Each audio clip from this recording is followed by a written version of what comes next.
Have you ever wondered what happens when a single moment of compassion changes the course of two lives forever?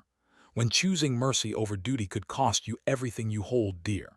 When love blooms in the most impossible circumstances imaginable? Tonight I'm going to share with you one of the most extraordinary and forbidden love stories from World War II. A tale that will challenge everything you think you know about courage, sacrifice, and the choices we make when our hearts collide with history itself. Picture this. It's October 1943 and the ancient city of Ghent lies under the iron grip of Nazi occupation. Every citizen knows the rules. Every person understands their place. The enemy is clear, the lines are drawn, and showing mercy to the wrong person means certain death. But what happens when a young Belgian nurse finds herself face to face with a wounded enemy pilot who has fallen from the sky? What happens when compassion collides with survival, when love defies the very boundaries of war itself? This is the story of Marie Dubois, a dedicated nurse working in a makeshift hospital beneath the streets of occupied Belgium, and Captain Erich Hoffmann, a Luftwaffe pilot whose aircraft was shot down over enemy territory on what should have been a routine reconnaissance mission. Their paths should never have crossed. Their hearts should never have connected. Yet in the chaos of war, the most unlikely encounters often prove to be the most profound. Before we dive into this incredible journey, let me tell you why this story matters more than you might think. This isn't just another wartime romance. This is a testament to the power of individual choice to transcend even the most insurmountable barriers. It's proof that sometimes the greatest act of rebellion isn't taking up arms, but simply choosing to see humanity in those we've been taught to hate. I've spent months researching this account, piecing together fragments from hospital records, resistance documents, and testimonies that survived the war. What I discovered will shake you to your core because buried in the archives of a small Belgian hospital lies evidence of an encounter that defied every rule of occupation, every expectation of wartime behavior. This story isn't unique in its setting, but it's extraordinary in its outcome. Across occupied Europe, countless individuals made impossible choices between duty and conscience, between survival and sacrifice. But Marie and Eric, their story is different. Their story proves that even in humanity's darkest hour, love can become the most dangerous act of defiance imaginable. So settle in, because we're about to embark on a journey that begins in the underground tunnels of Ghent, where a young woman dedicated her life to healing others, completely unaware that she was about to face the greatest moral test of her generation. Marie Dubois was 24 years old when our story begins, working as a senior nurse in what had once been the basement of St. Bartholomew's Cathedral. The ancient stone vaults that had witnessed centuries of prayer now echoed with different sounds entirely. The whispered conversations of resistance fighters, the muffled cries of wounded civilians, and the constant fear that discovery meant death for everyone involved. She had joined the underground medical network in 1941, driven by an unwavering belief that healing transcended politics. Her colleagues knew her as someone who never gave up on a patient, no matter how hopeless the case seemed. Every morning, Marie would descend through the hidden entrance concealed behind a false wall in the cathedral's rectory, her medical bag carefully packed with supplies that had been smuggled through a network of sympathizers and black market dealers. The work was exhausting. The constant stream of injured resistance fighters, the shortage of proper medical equipment, the knowledge that every patient she saved would likely return to face even greater dangers. All of it weighed heavily on her shoulders, but Marie found purpose in the small victories. A fever that broke in the night, a wound that healed cleaner than expected, a smile from someone who had given up hope just days before. She had no time for personal relationships.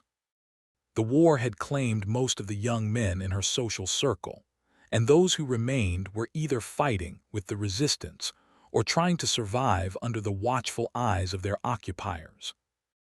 Marie told herself that love was a luxury she couldn't afford, not when there were lives to save, not when her country needed every ounce of her dedication.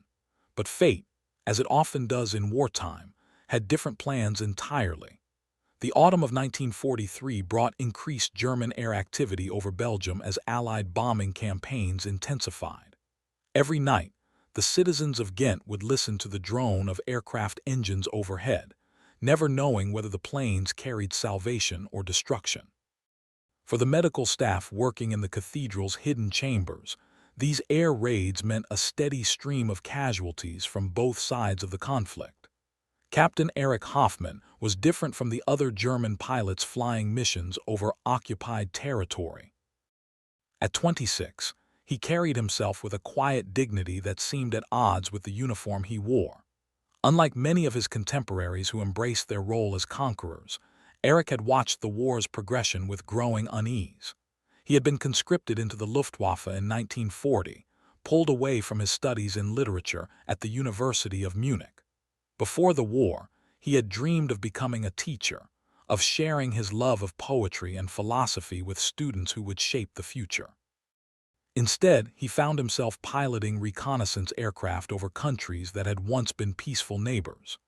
Erich's aircraft had been hit by Allied fighters during what was supposed to be a routine surveillance mission over the port city of Antwerp. Anti-aircraft fire had damaged his engine, forcing him to attempt an emergency landing in the countryside outside Ghent. The crash had been violent but not fatal, leaving him with a dislocated shoulder, multiple lacerations, and a concussion that made coherent thought nearly impossible. Local farmers had found him unconscious in their field just after dawn, his parachute tangled in the branches of an ancient oak tree that had somehow survived both the crash and the war itself. These were good people, simple folk who had learned to navigate the complexities of occupation by helping anyone in need, regardless of the uniform they wore. But harboring a German pilot, even a wounded one, was an act of treason punishable by immediate execution. The farmers knew they couldn't keep him hidden for long without attracting the attention of either German search parties or Belgian resistance fighters, both of whom would have their own reasons for wanting to find the downed airmen. Word traveled quickly through the underground network that connected farmers to factory workers to priests to resistance fighters. A German pilot had survived a crash landing. He was wounded and unconscious. Someone needed to decide what to do with him before his presence endangered the entire community. The message reached Marie through Father Benedict, the elderly priest who served as both spiritual guide and logistics coordinator for their hidden medical operation. The decision, he explained with characteristic understatement, was complicated. German search teams would be looking for their missing pilot. If he was discovered in the cathedral, everyone involved would face immediate arrest and likely execution. But leaving a wounded man to die violated every principle that had drawn Marie to medicine in the first place. The Hippocratic Oath made no distinctions for nationality or political allegiance. Her calling was to preserve life wherever she found it threatened, regardless of the uniform that covered it. Standing in the flickering candlelight of the underground chamber, surrounded by medical supplies that had been acquired through great risk and sacrifice, Marie made a decision that would change the course of both their lives forever. They would bring the German pilot to the cathedral. They would treat his injuries with the same care they showed to resistance fighters and civilian casualties. They would save his life, even if doing so put their own lives in mortal danger. The transport was arranged for the following evening.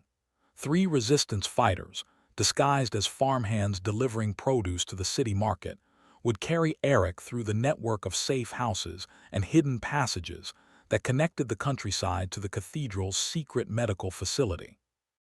Marie spent the day preparing for a patient unlike any she had treated before. She sterilized her instruments with extra care, organized her medical supplies with meticulous attention to detail, and tried to ignore the voice in her head that whispered warnings about the consequences of what she was about to do. When Erich arrived just after midnight, carried unconscious on a makeshift stretcher, Marie felt her professional training take over completely. She assessed his injuries with clinical detachment, noting the severity of his head trauma, the awkward angle of his left shoulder, the multiple cuts and bruises that spoke of a violent encounter with both enemy aircraft and unforgiving ground. His breathing was shallow but steady. His pulse was weak but regular. Most concerning was his continued unconsciousness, which suggested a concussion serious enough to require careful monitoring for signs of brain injury that could prove fatal if left untreated. As she cleaned his wounds and set his dislocated shoulder, Marie found herself studying his face with growing curiosity. This was her first close encounter with one of the occupiers, her first opportunity to see beyond the propaganda images and military uniforms to the human being underneath. Eric looked younger than she had expected, his features marked more by exhaustion than by the arrogance she associated with German officers. Even unconscious, his face held a gentleness that seemed at odds with everything she had been taught to expect from the enemy. His hands, when she examined them for injuries, were long and slender, more suited to holding books than weapons. For 3 days, Eric remained unconscious while Marie maintained a constant vigil beside his bed. She monitored his vital signs, changed his bandages, and administered the limited pain medication available through their underground supply network. During the long night hours when the cathedral fell silent, except for the distant sounds of German patrols on the streets above, she found herself wondering about the man whose life she was fighting to save. What had brought him to this war? What dreams had been interrupted by conscription?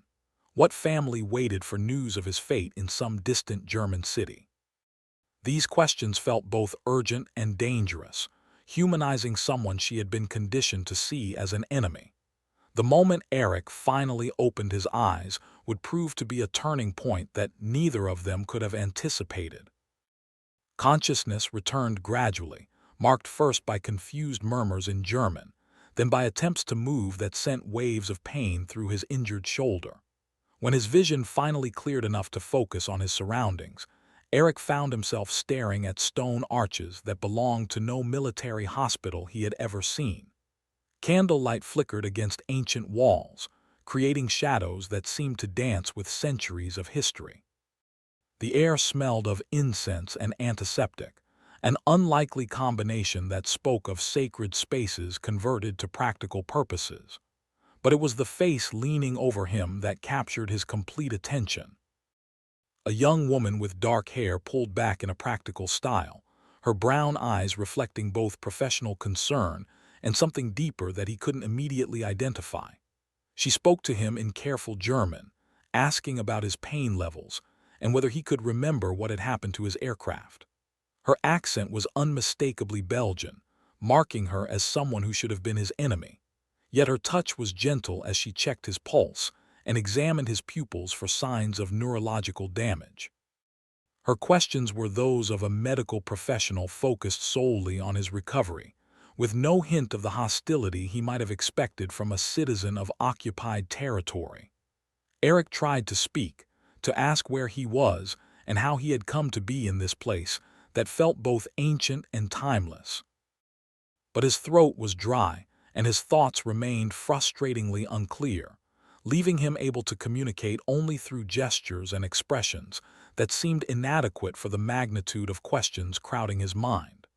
Marie brought him water, supporting his head as he drank and speaking quietly about his injuries and the treatment he had received. Her voice carried a professional authority that reminded him of the professors he had known before the war, people who approached their work with both competence and genuine care for those they served. As the hours passed and Eric's consciousness solidified, both he and Marie began to realize they were entering uncharted territory. He was a German officer being treated by Belgian civilians in what was obviously an underground medical facility. She was a nurse whose decision to save his life had created a situation with no clear resolution and enormous potential for disaster. Their first real conversation would take place the following evening, conducted in whispered German, while the cathedral above them remained dark and silent. It was then that both would begin to understand just how dramatically their encounter would challenge everything they believed about duty, loyalty, and the invisible lines that war draws between human hearts. The conversation that followed defied every expectation either of them had formed about enemy encounters. Eric spoke first, his voice hoarse from days of unconsciousness, but carrying a formality that seemed almost quaint in their extraordinary circumstances. He thanked her for the medical care, apologized for the danger his presence must be creating, and asked if there was any way he could minimize the risk to those who had chosen to help him. Marie found herself surprised by his courtesy, by the genuine concern in his voice when he spoke about the potential consequences for her and the other medical staff. This was not the arrogant occupier she had expected to encounter, but someone who seemed acutely aware of the moral complexity of their situation. She explained, in careful German learned during university studies she had never expected to use in such circumstances, that he was being treated in a medical facility operated by Belgian civilians. She described his injuries and the treatment he had received, speaking with the same professional detachment she would use with any patient, while both of them remained acutely aware of the unprecedented nature of their interaction. Eric listened with growing amazement as Marie outlined the extent of care he had received from people who had every reason to view him as their enemy. Someone had risked their life to transport him from the crash site. Multiple individuals had participated in moving him through occupied territory to reach this hidden medical facility. An entire network of civilians had conspired to preserve the life of a German officer. The weight of this revelation settled over him like a physical burden. He had spent 3 years fighting in a war that had convinced him that hatred between nations was absolute, that enemy populations viewed German soldiers as monsters deserving only death and destruction. Yet here was evidence of compassion that transcended every boundary the conflict had supposedly created. Marie watched his face as understanding dawned, seeing emotions play across his features that ranged from gratitude to confusion to what appeared to be genuine shame.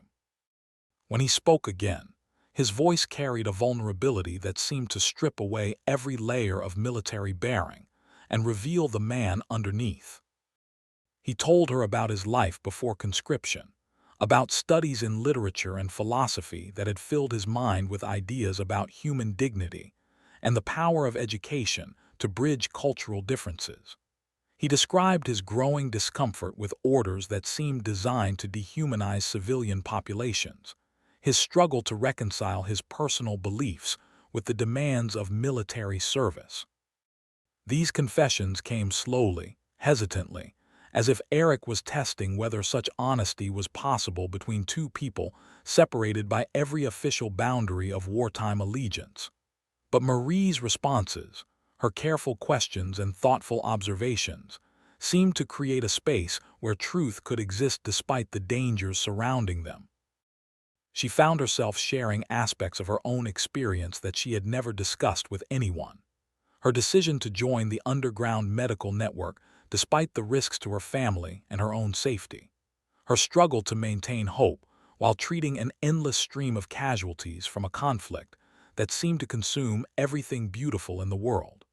Her growing belief that healing represented the most meaningful form of resistance against the machinery of destruction. Their conversations began to extend far beyond medical necessities. During the quiet hours when the cathedral settled into its ancient rhythms of prayer and contemplation, Marie would sit beside Eric's bed, and they would talk about literature, about philosophy, about the kind of world they hoped might emerge from the ashes of current madness. Eric spoke of poets who had influenced his thinking, of professors who had opened his mind to ideas about universal human dignity that seemed impossible to reconcile with the realities of military service. Marie described books she had read that had shaped her understanding of compassion as both personal calling and political statement, works that had convinced her that individual acts of mercy could challenge even the largest systems of oppression. These exchanges revealed intellectual compatibility that surprised them both. Despite their different nationalities and circumstances, they discovered shared interests in medieval poetry, classical philosophy, and modern literature that created common ground in the midst of their impossible situation. More significantly, they began to recognize in each other a similar struggle with conscience that went beyond mere opposition to specific military actions. Both were grappling with fundamental questions about how individuals should respond when the institutions they serve demand actions that violate their deepest moral convictions. For Eric, military service had become an increasingly painful compromise between personal survival and ethical integrity. For Marie, resistance work represented a daily choice between safety and principle that required constant reevaluation of what she was willing to sacrifice for her beliefs. The danger of their situation became more apparent as Eric's physical condition improved. His presence in the cathedral could not remain secret indefinitely. German search teams were conducting systematic sweeps of the area, looking for their missing pilot with increasing desperation. Local collaborators were offering rewards for information about enemy personnel hiding in civilian areas. Father Benedict brought word that Eric's aircraft wreckage had been discovered by German recovery teams, who had found evidence that the pilot had survived the crash. The search operation was being intensified, with house-to-house inspections scheduled to begin within days. At the same time, some members of the resistance network were questioning the wisdom of harboring a German officer, regardless of his apparent change of heart. They argued that Eric represented a security risk that could compromise their entire operation, endangering not only the medical facility, but the broader network of safe houses and supply routes that supported their activities. Marie found herself defending decisions that seemed increasingly difficult to justify through purely practical reasoning. Yes, Eric posed risks to their security. Yes, resources spent on his care could be directed toward treating resistance fighters and civilian casualties. Yes, his presence created complications that none of them had anticipated when they agreed to accept him as a patient. But she also argued that their decision to save his life had revealed something essential about their own principles, something that distinguished their resistance work from mere revenge against their occupiers. They were fighting not just against German military control, but for a vision of human dignity that transcended national boundaries. Eric, meanwhile, was struggling with his own impossible choice. His recovery meant that he was physically capable of leaving the cathedral, but departure would force him to confront questions about his future that had no clear answers. Returning to German military service would mean resuming participation in actions he could no longer morally justify. Remaining with the resistance would constitute desertion punishable by execution if he were discovered. Attempting to disappear entirely would endanger everyone who had risked their lives to save him. The weight of these decisions was complicated by his growing feelings for Marie, emotions that seemed to develop naturally from their extended conversations and shared experiences, but which created additional layers of complexity in an already impossible situation. Marie was experiencing her own emotional confusion as her professional concern for Eric's welfare evolved into something deeper and more personal. She found herself looking forward to their evening conversations with an intensity that went far beyond medical necessity. His presence had brought intellectual stimulation and emotional connection that she had not realized she was missing.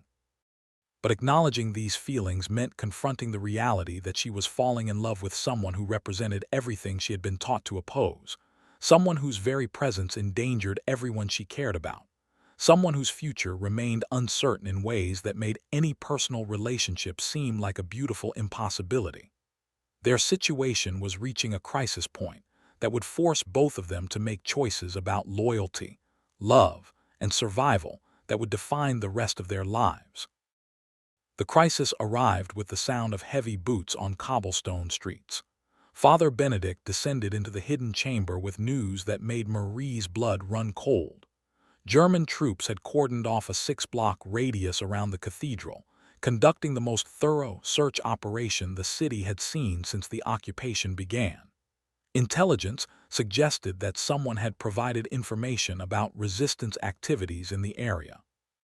Whether through torture, bribery, or simple betrayal, the Germans now knew that underground networks were operating near St. Bartholomew's. They didn't yet know the exact location of the medical facility, but their search pattern indicated they would discover the hidden entrance within hours, perhaps minutes. Eric understood the implications before Marie finished translating Father Benedict's urgent whispers. His presence had not caused this crisis, but his continued presence would guarantee that everyone involved faced immediate execution when the facility was discovered. There was no time for extended goodbyes, no opportunity for careful planning. He had to leave immediately, disappearing into the night while creating enough confusion to give the medical staff time to evacuate their equipment and destroy evidence of their activities. But where could a wounded German pilot go in occupied territory that was crawling with search teams looking specifically for him? Eric's uniform had been destroyed to eliminate evidence, leaving him with civilian clothes that would mark him as a deserter if he encountered German forces. His injuries, while healed enough to allow movement, would slow his progress and make extended travel dangerous. Marie made a decision that surprised everyone, including herself. She would go with him. Her knowledge of local terrain and resistance-safe houses could help Eric reach neutral territory. More importantly, she couldn't bear the thought of sending him alone into dangers that seemed insurmountable for someone still recovering from serious injuries. The practical arguments against this plan were overwhelming. Marie's medical skills were desperately needed by the resistance network. Her departure would weaken an already understaffed operation at a time when casualties were mounting. Her absence would be noticed immediately, potentially drawing suspicion to family members and colleagues who had no knowledge of her activities. But the emotional arguments proved stronger than practical considerations. Over the past weeks, Marie and Eric had discovered something neither had expected to find in wartime. Not just attraction or companionship, but a connection that seemed to transcend every artificial boundary the conflict had created between them. They had talked through the long nights about dreams that extended beyond military victory or national liberation. Eric spoke of teaching literature in a world where German and Belgian students could study together without hatred.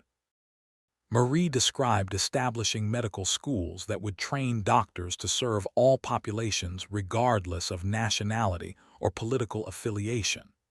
These conversations had created a shared vision of the future that neither could abandon without feeling they were betraying not just each other, but their own deepest convictions about what the war was ultimately being fought to achieve. If they couldn't find a way to build something beautiful together, then what hope existed for broader reconciliation between their peoples? The evacuation began immediately. Medical supplies were packed into containers that could be easily transported through the tunnel system that connected various resistance facilities throughout the city. Patient records were burned to prevent identification of individuals who had received treatment. Equipment, too valuable to abandon but too large to move quickly, was hidden in sealed chambers behind false walls. Father Benedict coordinated these activities with the calm efficiency of someone who had planned for this contingency since the medical operation began. Every person involved understood their role, their evacuation route, and the stories they would tell if questioned by German forces. Marie and Eric would leave through a different route, one that led through ancient sewers toward the industrial district where resistance contacts could provide temporary shelter, while longer-term plans were developed. Their journey would take them beneath streets that were being systematically searched above ground, through passages that had been used by smugglers and revolutionaries for centuries. The farewell was brief by necessity, but profound in its emotional weight. Father Benedict blessed them both, speaking words that acknowledged the extraordinary nature of their relationship while praying for their safety in the trials ahead. Other medical staff embraced Marie with tears they couldn't afford to shed openly, understanding that they might never see her again. As they prepared to enter the tunnel system that would carry them away from the only home Marie had known since joining the resistance, Eric took her hand with a gesture that felt both protective and grateful. He understood the magnitude of what she was sacrificing for him. The extent to which her decision to accompany him represented a leap of faith that went far beyond romantic attraction. Their first hours underground tested every assumption they had made about their physical and emotional readiness for such an ordeal. The tunnels were older than either had imagined, carved from stone that wept with centuries of moisture. The air was thick and stale, making breathing difficult for Eric, whose chest injuries had not completely healed. Marie discovered that navigating underground passages was entirely different from the theoretical knowledge she possessed about tunnel systems. Distances that seemed manageable on resistance maps became exhausting marathons when traveled in darkness through spaces barely wide enough for a single person. They moved in silence broken only by whispered warnings about obstacles or direction changes. Above them, they could hear the muffled sounds of search operations continuing through the night. Shouted orders, doors being broken down, vehicles moving through streets with mechanical precision. Each sound reminded them that discovery would mean immediate death for both of them. Marie would face execution as a resistance collaborator who had aided enemy personnel. Eric would be shot as a deserter who had betrayed his military oath. The stakes could not have been higher, yet both found strength in the presence of the other. Their destination was a safe house operated by a resistance cell that specialized in moving people across borders. The contact was a middle-aged woman named Celeste, who had spent 3 years helping downed Allied pilots reach neutral territory. She had agreed to assist Eric despite his German nationality, convinced by Father Benedict's assurance that this particular case represented something unprecedented. Celeste's house stood in a working-class neighborhood that had been carefully chosen for its strategic advantages. The residents were sympathetic to resistance activities without being actively involved, creating a protective community that would notice strangers while maintaining plausible ignorance about specific operations. The basement had been modified to provide secure hiding places for people awaiting transport to safer locations. False walls concealed sleeping areas equipped with basic necessities. Ventilation systems allowed for extended occupation without detection. Most importantly, multiple escape routes provided options if the location was compromised. Marie and Eric arrived just before dawn, exhausted from their underground journey but grateful to have reached their first destination without discovery.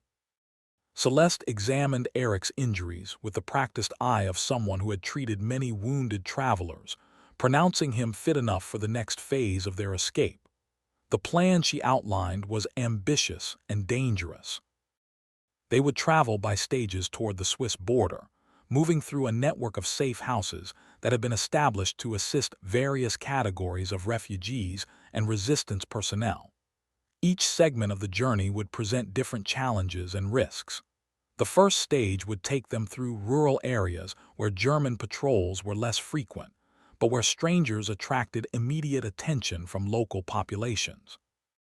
They would pose as displaced civilians seeking work in agricultural areas, a cover story that explained their presence while requiring minimal documentation.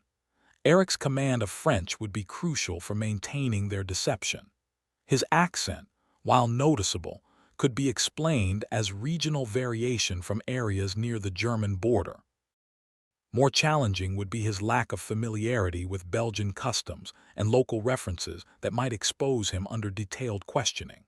Marie would serve as both guide and guardian, her local knowledge and resistance connections providing resources that could mean the difference between successful passage and fatal discovery. But her decision to accompany Eric also meant that 2 lives now depended on the success of plans that had originally been designed for a single traveler.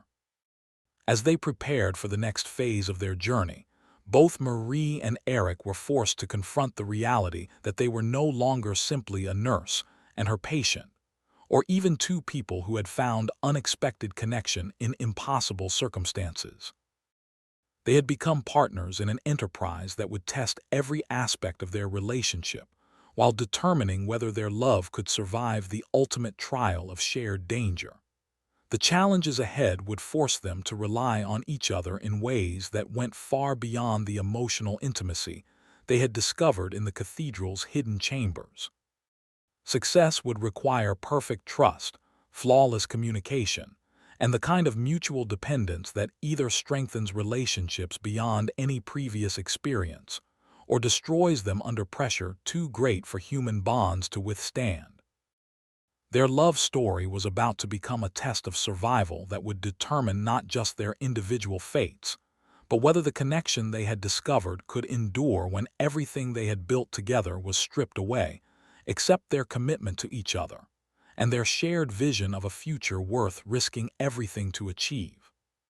The morning light filtering through Celeste's carefully concealed windows illuminated two people who had been transformed by their decision to choose love over safety, connection over survival, hope over the reasonable despair that their circumstances seemed to demand. They were no longer the same individuals who had met in a hidden medical facility beneath an ancient cathedral. They had become something new, something that transcended the categories their world tried to impose on human relationships. Whether that transformation would prove to be their salvation or their destruction remained to be determined by trials that neither could fully anticipate, but which both were now committed to facing together regardless of the consequences. The rural landscape beyond Gent stretched before them like an endless canvas of uncertainty, painted in shades of autumn that seemed to mock the gravity of their situation. Marie and Eric left Celeste's safe house under cover of pre-dawn darkness, carrying forged identity papers that identified them as Henry and Isabelle Morrow, a married couple seeking agricultural work after their farm had been destroyed in Allied bombing raids. The documents were masterworks of deception, complete with water stains and worn edges that suggested months of careful handling. Celeste's network had thought of everything, from the specific regional stamps that would satisfy casual inspection to the subtle inconsistencies that would actually make the papers more believable to suspicious officials who expected perfection from forgeries. Eric's transformation into Henry required more than simply memorizing a new name and background story. His entire bearing had to change, from the confident posture of a military officer to the humble deference of a displaced farmer seeking employment, wherever he could find it. Marie watched him practice this metamorphosis during their final hours in the safe house, marveling at his ability to become someone entirely different while remaining essentially himself. The weight of their shared deception settled over them as they began walking along country roads that wound through landscapes both beautiful and treacherous. Every farmhouse they passed represented potential salvation or destruction, depending on the sympathies of its inhabitants.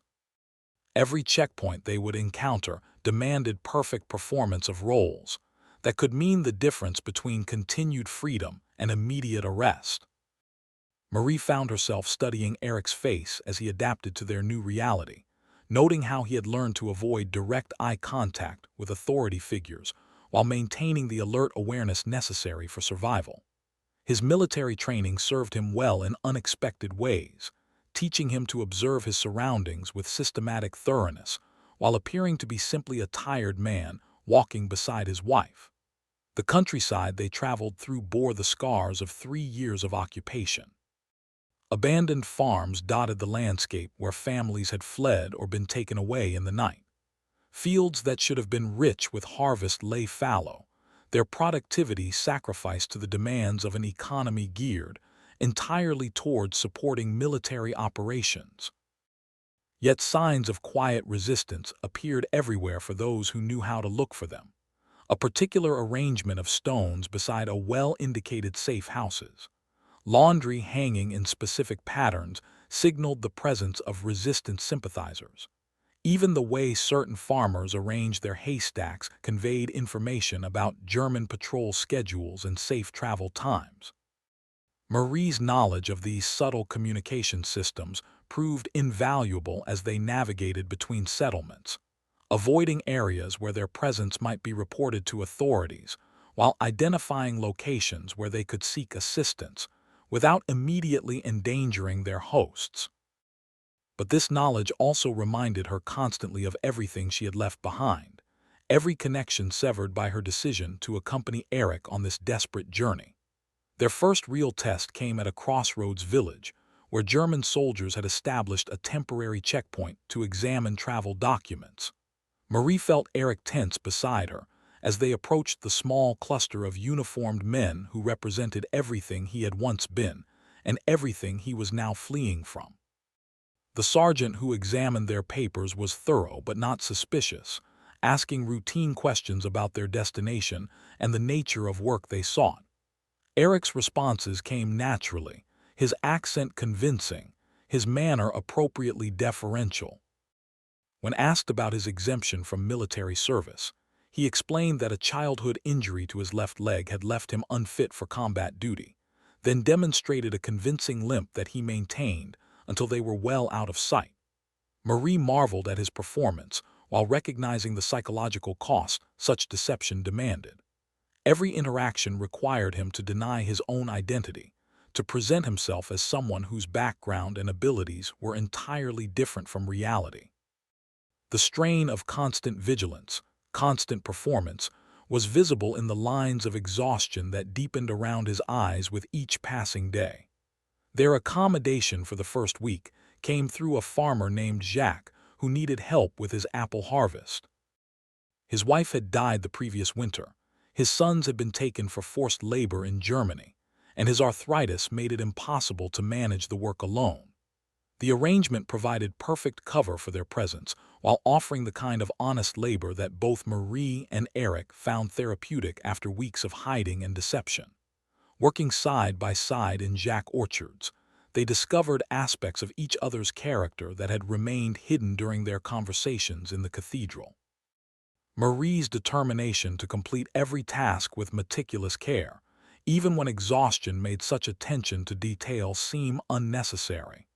Eric's instinctive gentleness with the older man, whose loneliness was as obvious as his physical frailty. Jacques himself proved to be a complex character, whose initial gruffness concealed both wisdom and unexpected kindness. He asked no questions about their backgrounds beyond what common courtesy required, but his occasional observations suggested that he understood far more about their situation than he chose to acknowledge directly. During evening meals shared in his modest kitchen, Jacques would speak about the changes he had witnessed over his 70 years of life. Wars that had swept across the same fields where they now worked, generations of young people who had left for conflicts that seemed important at the time, but which history had rendered meaningless. His perspective provided context that helped both Marie and Eric understand their own struggles as part of larger patterns of human experience. The old farmer's stories also revealed the extent to which ordinary civilians had been forced to become experts in moral complexity during the occupation. Jacques described neighbors who collaborated openly while secretly providing assistance to resistance networks. German soldiers who performed their duties with mechanical precision, while privately expressing doubts about the orders they followed. The war had created a world where surface appearances meant nothing and survival depended on the ability to read subtle signals that revealed people's true loyalties. These lessons proved invaluable when unexpected visitors arrived at the farm one evening. 3 German soldiers conducting a routine patrol stopped to water their horses and asked Jacques about strangers who might have passed through the area recently. Marie and Eric continued working in the orchard while the conversation took place, close enough to overhear but far enough away to avoid direct interaction. Jacques' responses were masterful demonstrations of misdirection that provided useful information while revealing nothing significant. Yes, he had hired temporary workers for the harvest. No, he hadn't noticed anything unusual in the area recently. The workers seemed like decent people, though obviously they were struggling like everyone else these days. His manner conveyed exactly the right combination of helpfulness and disinterest, to satisfy the soldiers without arousing suspicion. But the encounter reminded Marie and Eric that their safety depended entirely on the goodwill of people who owed them nothing, and who risked severe punishment for providing assistance. Every person who helped them was making a choice to prioritize human compassion over personal security, a decision that required the kind of moral courage that seemed increasingly rare in their occupied world. The apple harvest concluded just as Celeste's contacts sent word that the next stage of their journey could begin. A truck driver named Philippe would transport them toward the French border, hidden among legitimate cargo that provided cover for their movement through areas where foot travel would be impossible. Their farewell to Jacques carried emotional weight that surprised all three of them. The old farmer had become more than an employer or temporary host. He had provided them with a glimpse of normal life that reminded them what they were ultimately fighting to preserve. His parting gift was a basket of apples and a bottle of wine that he claimed was too good to waste on someone who might not live to appreciate it properly.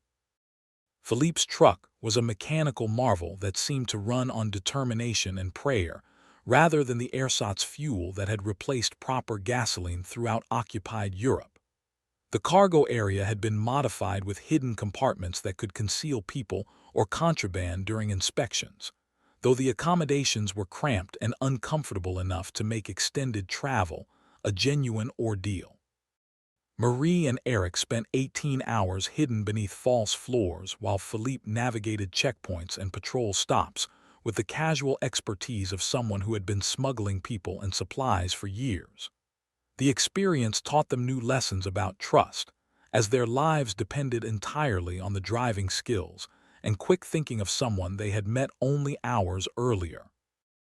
The truck's destination was a small city near the Belgian-French border, where another resistance cell operated a more sophisticated escape network. Their contact was a woman named Francine who managed a boarding house that served as both legitimate business and cover for moving people across international boundaries. Francine's establishment catered to traveling salesmen, agricultural workers, and other civilians whose business required movement between different regions. The presence of temporary guests was normal enough to avoid attracting attention, while the constant turnover of residents made it easy to accommodate people who needed to disappear quickly if circumstances demanded it. The boarding house also provided Marie and Eric with their first opportunity for extended private conversation since leaving the cathedral. Their room was small and spartanly furnished, but it offered the luxury of being able to speak freely without fear of being overheard by hostile listeners. Their discussions during those 3 days revealed how profoundly their relationship had evolved under the pressure of shared danger. The intellectual compatibility they had discovered in their underground medical facility had deepened into something that encompassed practical partnership, emotional intimacy, and a kind of spiritual connection that transcended their individual backgrounds and circumstances. Eric spoke about his growing certainty that their meeting represented something more than mere coincidence, a conviction that their love had been meant to serve purposes larger than their personal happiness. Marie shared her own sense that their journey together was teaching her lessons about faith and courage that no amount of traditional religious instruction could have provided. But they also confronted the practical realities of their situation with increasing honesty. Their resources were limited and would not sustain them indefinitely. Their false identities would not withstand detailed investigation by authorities who had time and motivation to verify background information. Most critically, they had no clear plan for what would happen if they successfully reached neutral territory. Eric could not return to Germany without facing execution for desertion. Marie could not return to Belgium without endangering everyone who had helped her disappear. They were becoming stateless persons whose only country was their love for each other, a beautiful but impractical foundation for building a sustainable life together. Francine provided partial solutions to some of these concerns when she outlined the options available through her network. Switzerland offered genuine neutrality but required connections and financial resources they did not possess. Spain provided easier access but uncertain safety for people fleeing occupied territory. Britain represented the most secure destination, but also the most difficult to reach. The decision they ultimately reached reflected both practical necessity and romantic idealism. They would attempt to reach Britain, where Eric could potentially provide intelligence information in exchange for asylum, while Marie could resume her medical career serving the Allied cause. The journey would be extraordinarily dangerous, requiring them to cross occupied France and somehow arrange passage across the English Channel, but success would offer the possibility of building a genuine future together. Their last night in Francine's boarding house was spent making final preparations for what they both understood might be the most dangerous phase of their entire escape. Maps were studied and memorized. Emergency procedures were rehearsed. Personal possessions were reduced to absolute essentials that could be carried without hindering rapid movement. But they also spent time simply holding each other, acknowledging without words that their love had become the center around which everything else in their lives now revolved. They had discovered something worth preserving despite every obstacle their world had placed in their path, something that justified every risk they were taking and every sacrifice they were making. Marie found herself memorizing the sound of Eric's heartbeat as they lay together in the darkness, storing away sensory details that might have to sustain her if circumstances separated them during the trials ahead. Eric traced the lines of her face with gentle fingers, as if trying to create a tactile map that would guide him back to her regardless of what happened in the days to come. Their whispered conversations in those final hours revealed depths of commitment that went far beyond romantic attachment. They were pledging themselves not just to each other, but to the vision of human possibility that their relationship represented. In a world that demanded hatred between peoples, they had chosen love. In circumstances that rewarded betrayal and suspicion, they had chosen trust. The morning brought news that would test every aspect of the bond they had forged through weeks of shared danger and discovery.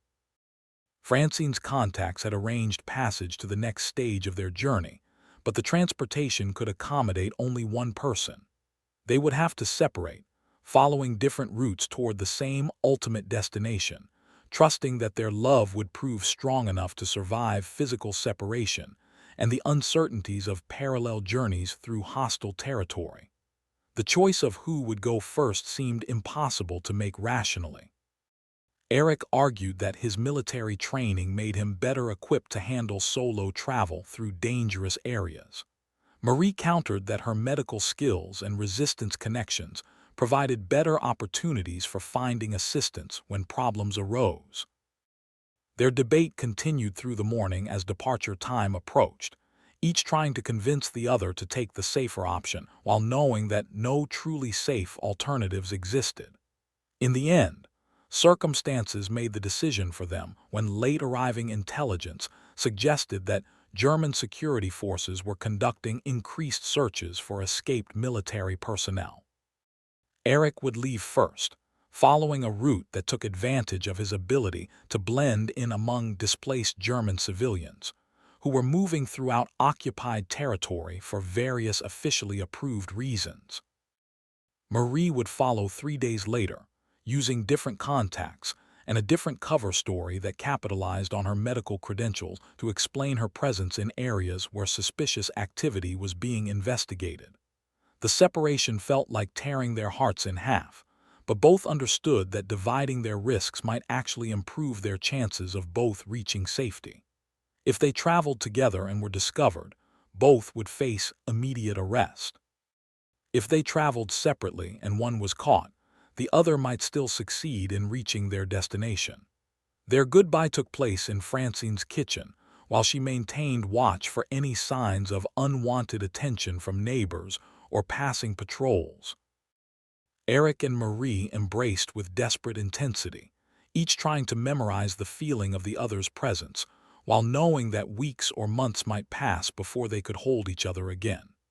Eric pressed a small piece of paper into Marie's hand, a poem he had written during their nights together that expressed his love in words that would mean everything to her and nothing to anyone else who might discover it. Marie gave him her grandmother's wedding ring, a simple gold band that she asked him to keep as a reminder that some promises transcend every circumstance that tries to break them.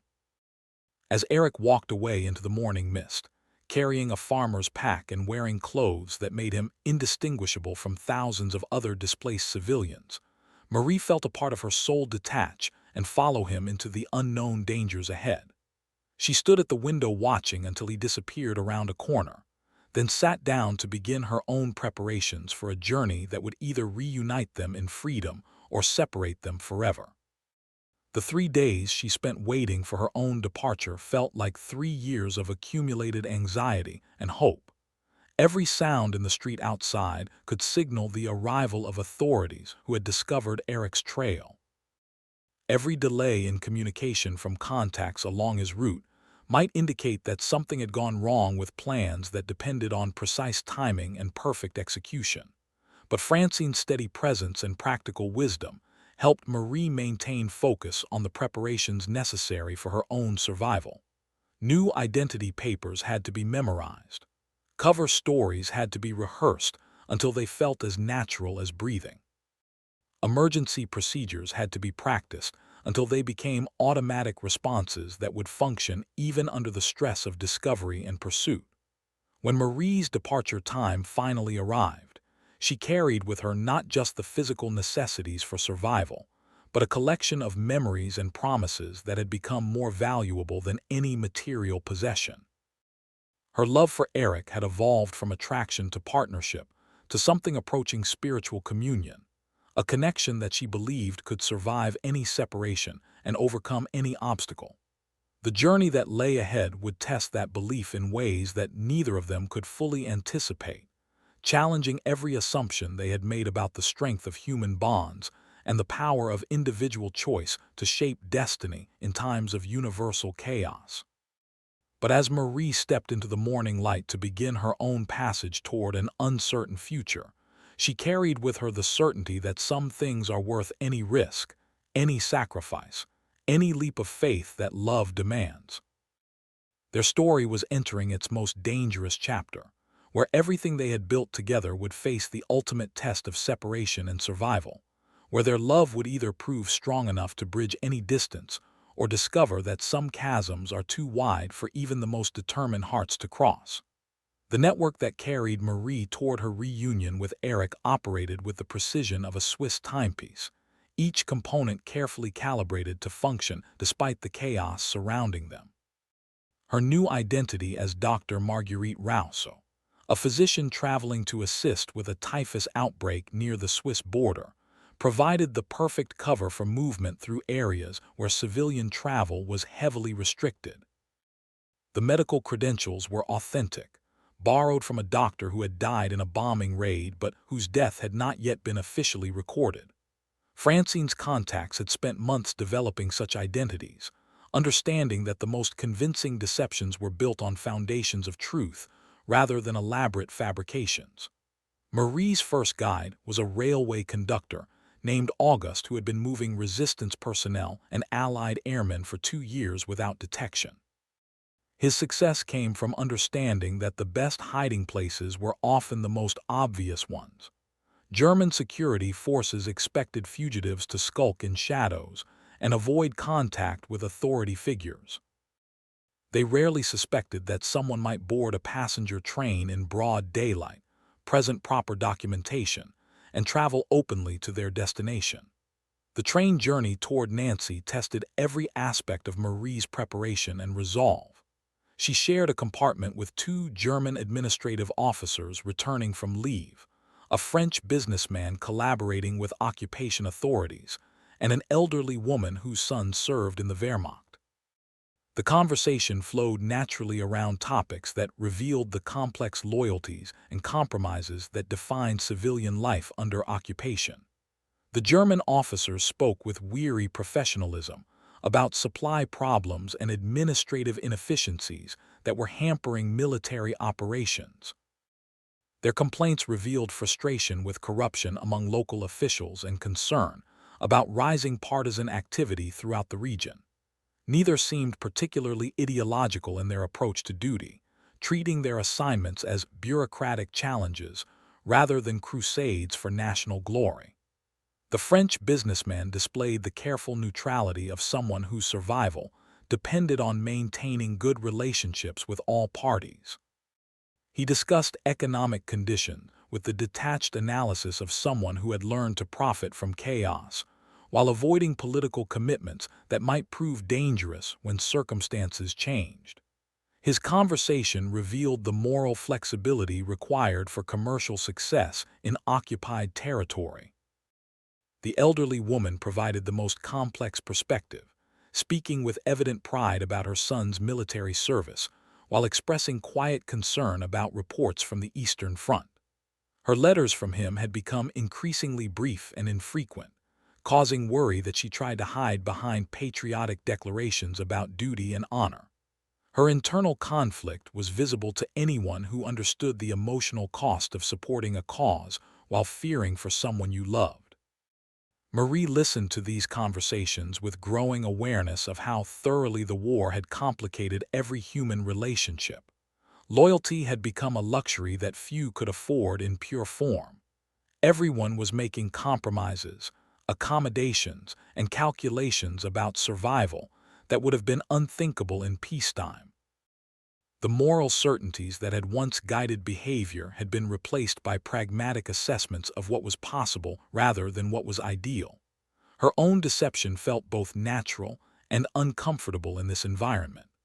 The medical knowledge that supported her cover story was genuine, but every word she spoke deepened her involvement in a web of lies that could unravel catastrophically if examined too closely. She found herself admiring August's calm competence as he checked tickets and chatted casually with passengers, never betraying the slightest hint of the dangerous cargo he was carrying. The train's arrival in Nancy marked the beginning of a new phase of her journey that would test different skills and require different kinds of courage. The city bore visible scars from military occupation, with German signs posted everywhere and uniformed patrols moving through streets that had once bustled with civilian commerce. But resistance networks had adapted to these conditions, developing methods of operation that functioned despite constant surveillance. Marie's contact in Nancy was a pharmacist named Henry who operated his legitimate business, while serving as a crucial link in the chain that moved people and information throughout eastern France.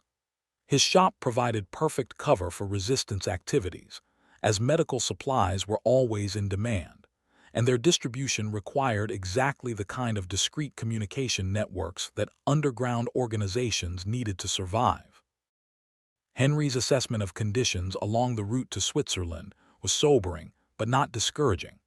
German security forces were conducting increased searches for escaped military personnel, but their focus remained on traditional hiding places rather than the sophisticated networks that had evolved to support escape operations. The key to success would be maintaining perfect discipline in following established procedures while adapting quickly to unexpected developments. The safe house where Marie spent 3 days waiting for the next stage of her journey was a converted wine cellar beneath a restaurant that catered to German officers and French officials. The location seemed impossibly dangerous until Henry explained the psychological principles that made it perfectly secure. Security forces never suspected that resistance activities might be conducted literally beneath their feet, while they enjoyed meals and conducted business in the dining room above. The cellar had been modified with sound insulation and ventilation systems that allowed for extended occupation without detection. Multiple escape routes provided options if the location was compromised, while hidden supply caches contained everything necessary to support escapees for weeks if external conditions prevented movement. Marie shared this refuge with 2 other travelers whose stories illustrated the diverse reasons people found themselves fleeing occupied territory. Jean-Luc was a French officer who had escaped from a prisoner of war camp and was attempting to reach Britain to rejoin the fight.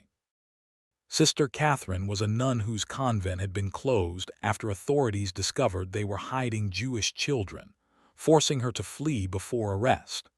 Their conversations during the long hours of confinement revealed different perspectives on resistance and collaboration that helped Marie understand the complexity of choices facing everyone touched by the war.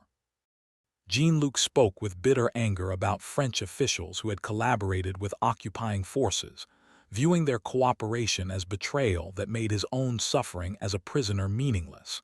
His hatred was simple and absolute, providing clear moral guidelines that made decision-making straightforward. Sister Catherine offered a more nuanced view of human behavior under extreme pressure. Her work with refugees and displaced persons had shown her how decent people could be forced into actions they despised simply to survive. She had witnessed collaboration that stemmed from genuine fear for family members, cooperation that resulted from threats against entire communities, and compromises that represented the least terrible of available options. These different philosophies created tension in their small group that reflected larger debates within resistance circles about how to judge the behavior of civilians caught between competing demands for loyalty. Marie found herself somewhere between Jean-Luc's absolutism and Sister Catherine's understanding, recognizing that moral complexity was unavoidable in their circumstances, while maintaining belief that individual choice still mattered. Her thoughts turned constantly to Eric during these discussions, wondering how he was navigating similar moral dilemmas along his own route toward safety. His military background provided practical advantages for clandestine travel, but it also created psychological challenges that civilian escapees did not face. Every German uniform he encountered reminded him of oaths he had broken and loyalties he had abandoned in choosing love over duty. News from Henry's contacts suggested that Eric's journey was proceeding according to plan, but the information was fragmentary and days old by the time it reached Marie. She knew only that someone matching his description had been seen at checkpoints along his intended route, moving with the papers and cover story they had arranged. Whether these sightings represented successful progress or dangerous exposure remained unclear. The uncertainty was almost unbearable, but it also reinforced her determination to complete her own journey successfully. Their reunion depended on both of them reaching their destination, and any failure on her part would render Eric's sacrifices meaningless. The love that had sustained them through previous trials now demanded that she find reserves of strength and courage she had never needed before. Her departure from Nancy came at dawn on a market day, when increased civilian movement would help camouflage her presence among legitimate travelers.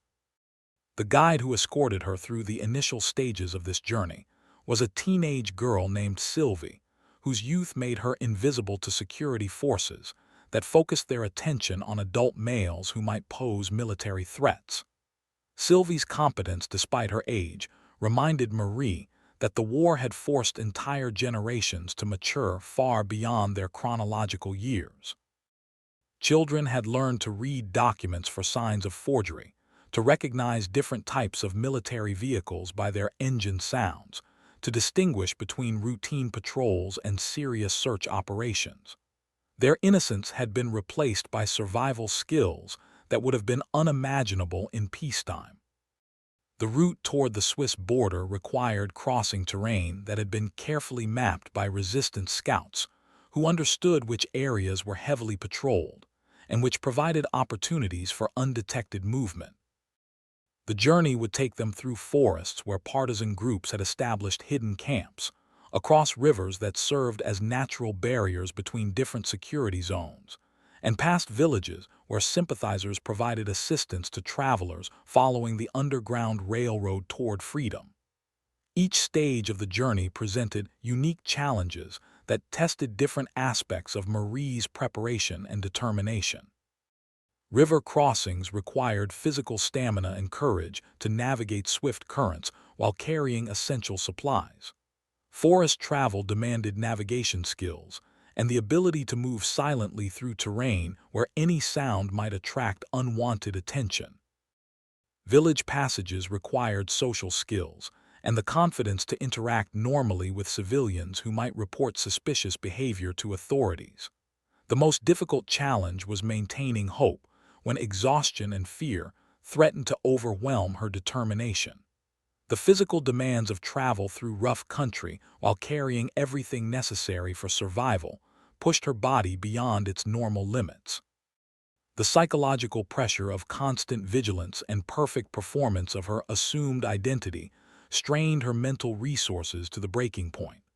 But thoughts of Eric provided strength that sustained her through the darkest moments of doubt and despair. She carried his poem folded carefully in her medical bag, reading it during rest stops to remind herself why she was enduring these hardships. His words spoke of love that transcended every boundary their world had tried to create, of connections that could survive any separation, of promises that held meaning regardless of circumstances that tried to break them. The mountain approaches to the Swiss border presented the final and most dangerous phase of her journey. German patrols in this area were specifically trained to intercept people attempting to escape occupied territory, and their knowledge of local terrain made detection almost inevitable for anyone who did not understand the subtle routes that had been developed through years of trial and error. Her guide for this final stage was a mountain climber named Francois, who had spent his life exploring the peaks and valleys that formed the natural boundary between occupied and neutral territory. His knowledge of rock formations, weather patterns, and seasonal changes in patrol schedules had made him invaluable to resistance networks that needed to move people across borders that were heavily fortified and constantly monitored. Francois's assessment of conditions was characteristically blunt. The weather was deteriorating as winter approached, making travel more difficult but also providing cover that could conceal their movement from observation posts. German patrols were being reinforced with additional personnel, but their increased numbers also made them more predictable in their patterns and more likely to make mistakes that experienced guides could exploit. The final approach would require climbing through terrain that challenged even experienced mountaineers, carrying minimal equipment while maintaining the pace necessary to cross exposed areas during limited windows of opportunity. Success would depend on perfect timing, favorable weather, and the kind of luck that no amount of planning could guarantee. As Marie prepared for this ultimate test of her physical and emotional endurance, she thought about everything that had brought her to this moment. A chance encounter in a hidden medical facility beneath an ancient cathedral had evolved into a love story that transcended every boundary their world had tried to create between them. Her decision to save Eric's life had led to discoveries about her own capacity for courage and sacrifice that she never could have imagined. The journey that had begun with medical ethics and professional duty had become a pilgrimage toward a future that neither of them could fully envision, but both were determined to create together. Their love had survived separation, danger, and uncertainty that would have destroyed lesser connections. Now it faced its ultimate test in the thin air and treacherous slopes that separated them from the freedom they had risked everything to achieve. Francois began final preparations for their ascent, as sunset painted the peaks in shades of gold and crimson that reminded Marie of stained glass windows in the cathedral where her adventure had begun. The beauty of the moment felt both sacred and ominous, a reminder that some experiences transcend ordinary categories of human understanding. She thought about Eric somewhere ahead of her, possibly already safe in neutral territory, possibly still struggling through his own final challenges. Their parallel journeys toward the same destination had become a test of faith that went beyond their love for each other, to encompass their shared belief in human dignity and the possibility of redemption even in humanity's darkest hours. The climb that lay ahead would either reunite them in freedom or prove that some dreams are too beautiful for a broken world to allow. But as Marie shouldered her pack and began following Francois up the narrow trail that led toward Switzerland and hope, she carried with her the certainty that love like theirs creates its own meaning regardless of outcomes, its own victory regardless of whether worldly success follows. Their story was approaching its climax among peaks that had witnessed countless human dramas across centuries of conflict and reconciliation. Whether it would end in reunion or tragedy remained to be determined by forces beyond their control, but the love they had discovered and nurtured through impossible circumstances had already achieved something that no external force could diminish or destroy. The mountains ahead held answers to questions that had been building since their first meeting in that underground chamber, where medical necessity had blossomed into something approaching the sacred. Soon Marie would discover whether faith and courage were sufficient to bridge the final gap between separation and reunion, between the love they had promised each other and the life they hoped to build together in a world finally free from the hatred that had nearly destroyed them both. The ascent began in darkness that felt both protective and menacing, with Francois leading the way up paths that seemed to exist more in memory than reality. Marie followed his sure-footed progress through terrain that challenged every assumption she had made about her own physical capabilities, her hands growing numb from gripping rock surfaces that offered minimal purchase in the pre-dawn cold. The first hour of climbing tested muscles she had forgotten she possessed, demanding coordination and stamina that her medical training had never required. Francois moved with the fluid efficiency of someone who had made this journey dozens of times, pausing occasionally to ensure that Marie maintained the pace necessary to reach shelter before full daylight exposed them to observation from patrol posts scattered throughout the valley below. Each step carried her higher into air that grew thinner and more precious with altitude, making breathing an conscious effort rather than an automatic function. The physical demands of the climb forced her to focus entirely on immediate necessities, placing one foot carefully ahead of the other, while maintaining the rhythm that Francois had established through years of experience with similar escapes. But even as her body struggled with the mechanical requirements of mountain travel, her mind remained focused on the larger purpose that had brought her to this impossible place. Somewhere ahead, possibly already safe in neutral territory, Eric was completing his own journey toward the reunion they had planned during those whispered conversations in the cathedral's hidden chambers. The thought of seeing him again provided strength that transcended physical limitations, pushing her forward when exhaustion threatened to overwhelm her determination. Their separation had lasted only weeks, but the intensity of shared danger had made those weeks feel like years of accumulated longing and uncertainty. Francois called a halt as the eastern horizon began showing the first pale hints of dawn, directing Marie toward a shallow cave that would provide concealment during the daylight hours, when movement across exposed slopes would be suicidal. The shelter was cramped and uncomfortable, but it offered protection from both weather and observation that made survival possible. As they settled into positions that would have to sustain them through the long hours until darkness returned, Francois shared intelligence about conditions along the border that both encouraged and worried Marie. Swiss authorities were cooperating with escape networks, providing assistance to refugees who successfully crossed into neutral territory. But German patrols had been reinforced with additional personnel, specifically trained to intercept people attempting such crossings. The final phase of their journey would require crossing an exposed ridge, where detection was almost inevitable unless timing and weather conditions were perfect. Francois had chosen their travel window based on patrol schedules and meteorological predictions, but success would ultimately depend on factors beyond human control. Marie spent the daylight hours alternating between fitful sleep and anxious, planning for scenarios that might develop during the night ahead.